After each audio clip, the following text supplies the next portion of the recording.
kebenaran pasti dan akan selalu menemukan jalannya sendiri. Saya, Abraham Silaban, akan menggali setiap informasi mengenai kasus ini.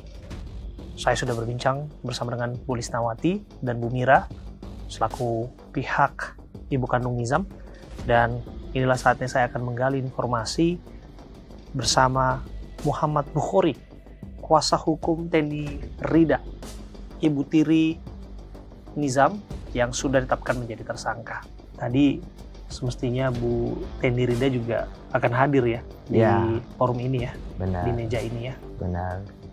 Tapi keburu sudah ditetapkan tersangka. Ditetapkan tersangka. Soalnya dari kemarin-kemarin itu pemeriksaan secara persuasif lah dari pihak kepolisian. Oke. Dan kaget tidak klien Anda ditetapkan tersangka? Kami sedikit kaget terkait dengan penetapan tersangka itu. Kenapa kaget? Pasalnya pasal 60 ya? 60 ayat 1, 2, ya. Dan 3. Ya, penganiayaan yang mengakibatkan kematian atau hilangnya nyawa. Hilangnya nyawa gitu. Memang sudah menjadi tanggung jawab Anda sebagai pembela klien Anda. Baik. Terlepas bahwa tidak sedikit yang menghujat klien Anda dengar tentu ya? Iya. Bagaimana publik menilai image klien Anda. Anda membaca komentar-komentar itu? Kami baca, malahan kami sebagai kuasa hukumnya, kami juga pun banyak terima kasih kepada warganet yang dimana memberikan perhatian khusus kepada adanya dugaan peristiwa ini. Nah, apabila beliau itu emang benar melakukan, maka nanti di pengadilan yang akan menjawab hal tersebut. Gitu. Ceritakan kepada kita, kalau anggapan orang beliau adalah sosok ibu tiri yang sangat kejam dan bengis. Tapi siapa sebetulnya Teni Rida? Klien kami itu beliau sebenarnya itu seorang ibu yang dimana beliau itu tidak punya anak, tapi beliau itu mengangkat anak angkat 2. Anak angkat 2, anak sambung 1. Anak sambung 1. Anak sambung itu bawaan dari Pak Anwar. Dari Pak Anwar. Seperti itu. Nah, ayahnya Nizam ya? Ayahnya Nizam, yang dimana anak angkat tersebut beliau sangat begitu menyayangi, dan kepada anak tirinya juga pun beliau sangat menyayangi. Yang ditunjukkan kasih sayang beliau itu beliau yang dimana beliau yang bekerja. Usianya ini nggak terpaut jauh? 2 anak angkat dengan Nizam almarhum? Kalau usianya lumayan jauh. Nizam yang paling lebih terkecil. Muda. Yang paling terkecil si Nizam. Yang 2 lainnya sudah SMA? Ya, udah SMA, ada yang sudah kuliah. Ada yang sudah kuliah ada juga? Yang sudah kuliah. Oke, berarti ada sekitar 10 sampai belasan tahun ya? Ya. Jarak usianya ya? Usianya. Pak Anwar sempat menyebutkan bahwa pernah melaporkan Ibu Teni Rida karena pemicunya adalah adanya pertikaian ya antara anak angkat dan Nizam yang pada akhirnya berujung pada kekerasan yang diduga dilakukan oleh klien Anda, Ibu Teni Rida, kepada Nizam yang sempat dilaporkan November 2024. Ya, untuk terkait hal itu berdasarkan pengakuan dari klien kami kepada kami selaku kuasa hukumnya, kejadian tersebut itu karena almarhum dia itu mengucapkan yang kurang baik kepada beliau. Nah, karena beliau ini siapa? Beliau ini Bu Teni Rida. Gitu. Artinya nggak santun, Ustaz? Tidak santun. Nah, karena ketidaksantunan, Bu Teni seorang ibu yang dimana seorang orang tua itu memberikan pelajaran. Pelajaran apa yang dimaksud? Pelajaran yang dimaksud itu biar si anak ini tidak mengulangi perbuatannya. Tidak mengulangi seperti itu lagi. Seperti itu. Pak, diapain? Nah, pas waktu itu emang ada pengakuan, sempat ada rekamannya juga saya terkait hal ini. Itu beliau itu menjelentik bagian mulut yang dimana mengakibatkan itu luka.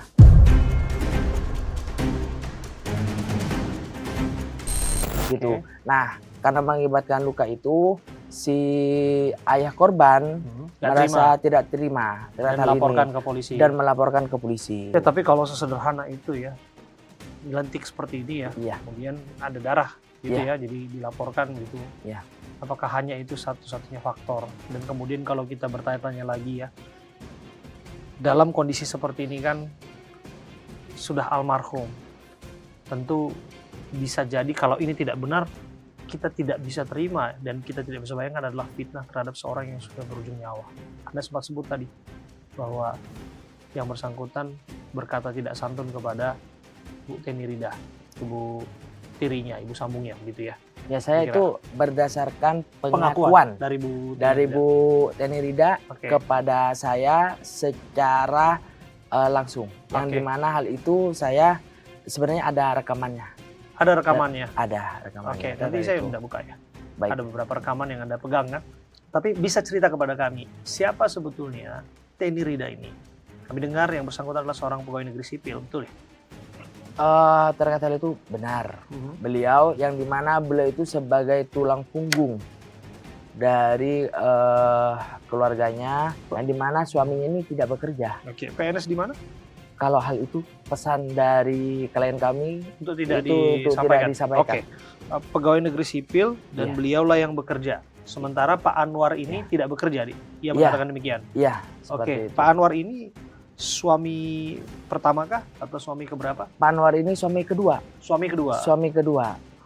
Seperti itu. Oke, jadi sudah berpisah dengan yang dulu, kemudian Iya. dengan Pak Anwar. Dengan Pak Anwar. Nah, ini kan banyak beredar informasi mengenai Pak Anwar ini menikah berkali-kali. Dan Ya, saya harus konfirmasi Ya. kepada Anda selaku penasehat hukumnya Bu Teni Rida. Bu Teni Rida ini taunya dia istri keberapa?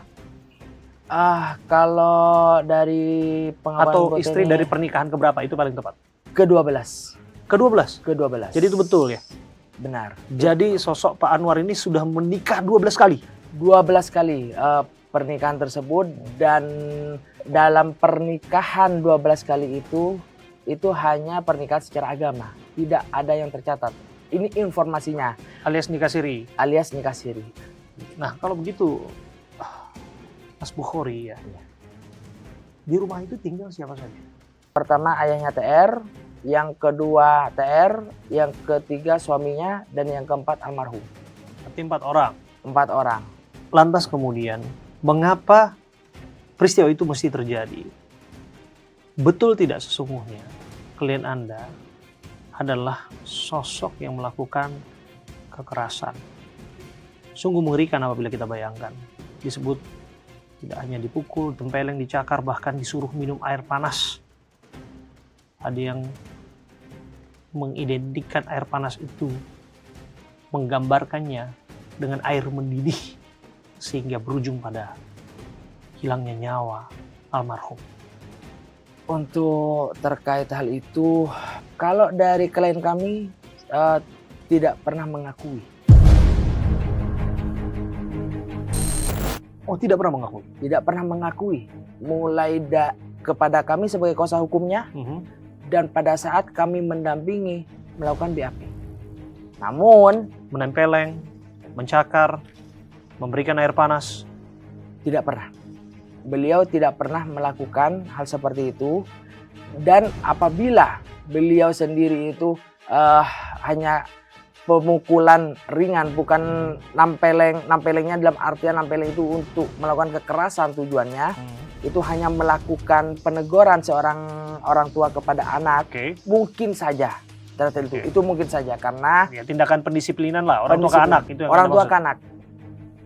Ya, kita lihat ketika almarhum terbaring di rumah sakit, matanya sudah mengalami pembengkakan, ada sebagian yang mengelupas kulitnya, terlihat seperti melepuh ya. Apa yang terjadi di sana? Klien kami itu hanya taunya beliau itu sakit. Sakit. Sakit apa? Sakit panas. Saya melihat footage ya, ada footage di mana atau rekaman video di mana Nizam tuh sedang tertidur pakai selimut seperti ini. Sing bentes atau sing bentes. Elito. Stick para tuh. Ini kondisi di mana ia sedang dalam keadaan sakit ya. Pasti orang tua manapun secara insting, secara naluri pasti akan membawanya ke rumah sakit. Kenapa tidak dibawa ke rumah sakit? Malah direkam videonya. Video ini direkam oleh klien Anda ya? Iya, benar. Hal itu dibenarkan. Memang Oke. direkam oleh klien kami. Hal itu. Dan tujuannya hal itu direkam sama klien kami itu untuk memberitahukan kepada ayahnya bahwasanya ini anaknya kamu sakit panas. Segera bawalah ke rumah sakit. Tujuannya seperti itu.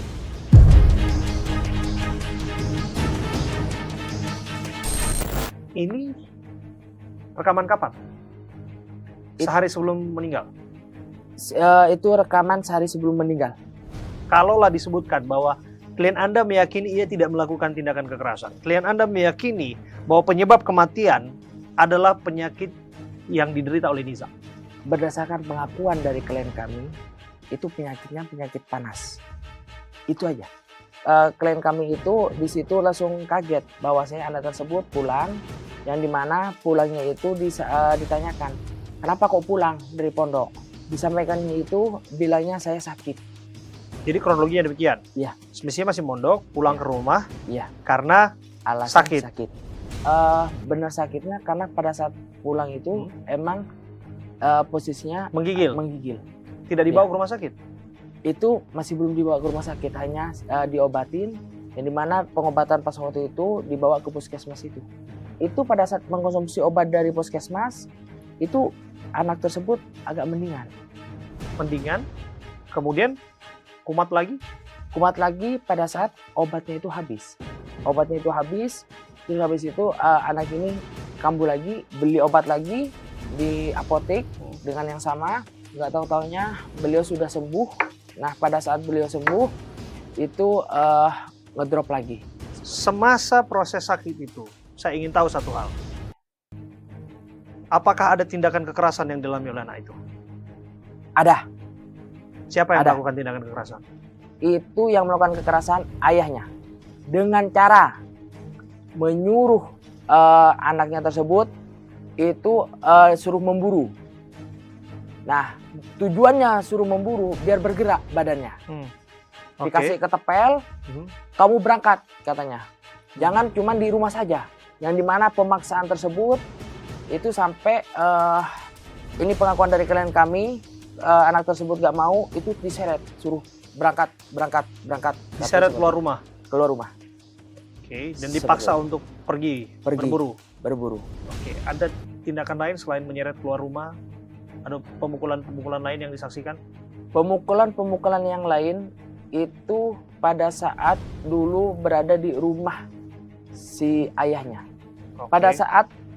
Pada saat awal mula pernikahan tinggal di rumah ayahnya. Oke. Nah pada saat tinggal di rumah ayahnya, yang dimana hal itu hanya bertiga orang, itu si klien kami selalu menerima KDRT, dan juga itu pun mengakibatkan ke anaknya juga pelampiasan. Oke, jadi bukan hanya almarhum tapi klien Anda juga mendapatkan kekerasan dari Pak Anwar. Ini berdasarkan pengakuan dari klien kami seperti itu. Perlakuan kasar seperti apa yang didapatkan oleh klien Anda? Pernah sampai dipukul, sampai pingsan, dan juga anak kandungnya juga pun sama dilakukan hal seperti itu. Dipukul sampai pingsan? Pengakuannya seperti itu yang disampaikannya. Nah, dan juga pernah kepalanya dimasukkan ke air.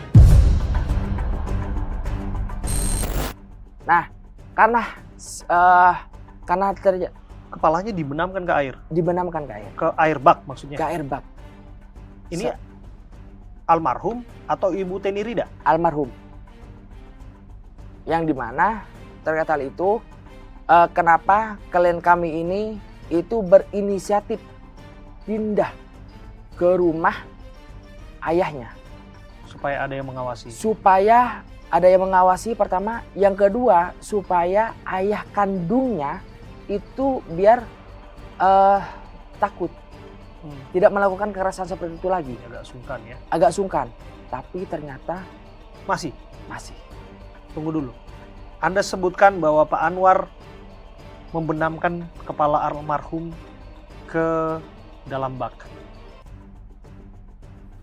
Itu dilakukan atas dasar apa?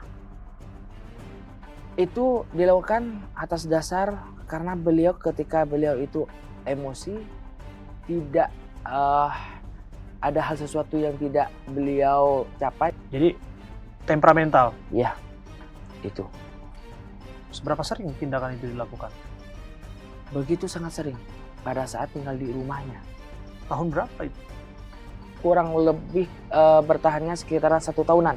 Oke, jadi 2023 sampai 2024 lah ya, Ya. kira setahun ya. Ya. Oke, kemudian pindah 2024 sampai 2026 Ya. di kediaman ayahnya Bu Teni Rida. Iya. Jadi mertuanya Pak Anwar ini ya. Iya. Nah, di sana Anda sebutkan masih ada dugaan tindakan kekerasan yang dilakukan. Iya. Apa saja?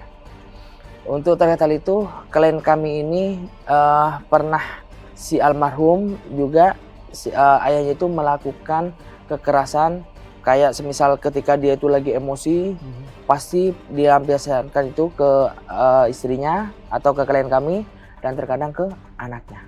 Yang dimana terkadang pernah sampai merusak pintu barang-barang yang ada di rumah. Karena klien Hukuman kami sewajarnya yang Anda maksud? sewajarnya. Tempeleng, jewer. Kalau disebutkan cakar, Kalau disebutkan memberikan air panas atau tidak, memaksa minum air panas. tidak, kalau itu tidak. Karena klien kami itu dia sudah ada rasa trauma pada saat dilaporkan sebelumnya tersebut.